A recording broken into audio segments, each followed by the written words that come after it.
Shqipëria turistike po merr çdo ditë më shumë vëmendjen e mediave më të mëdha botërore që po kthejnë syt nga vendi ynë si destinacion turistik ende i pazbuluar dhe tepër tërheqës. Gazetarja e rrjetit prestigjioz gjerman WDR, Susanne Petersen, së bashku me regjisorin Jonas Dress, prej ditësh ndodhen në Shqipëri duke realizuar një dokumentar lidhur me udhëtimin me rulot në Shqipëri të një çifti gjerman vegan.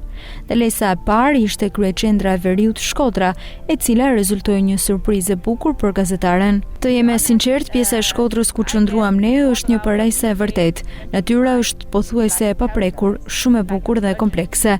Më pëlqen shumë. Liçeni është shumë i bukur për të notuar dhe për gjithçka.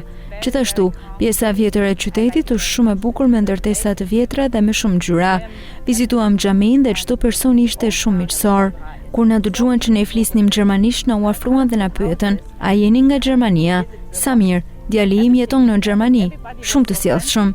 Më shijoj shumë të jem për herë të parë në Shqipëri, por presim të shikojmë Gjirokastrën, Beratin, Oqeanin, të notojmë në Adriatik." Për regjisorin gjerman, Shkodra është një vend me të cilin patjetër do të kthehet. Për mua Shqipëria është impresionuese. Kur nuk e kisha imagjinuar të ishte kështu dhe me të vërtetë e rekomandoj tek të gjithë të tjerë në Gjermani që ta vizitojnë. Ka gjithçka, ka detin, ka malin, ka liçenin, njerëzit janë shumë të sjellshëm dhe ushqimi është fantastik. Unë jam i sigurt që do kthehem shumë shpejt. Regjisori tregon se Shqipëria po bëhet gjithnjë më e njohur në Gjermani, ndërsa thotë që njeh shumë njerëz që do të vinë me pushime në Shqipëri. Shqipëria në Gjermani po bëhet gjithnjë më e njohur, ndonse shumica e njerëzve ende nuk e njohin, por sidomos për kampera e shoh që po merr shumë zhvillim. Njoh disa njerëz që do ta vizitojnë së shpejti Shqipërinë me kampera. Shkodra është qyteti i parë që ne vizituam dhe u befasova.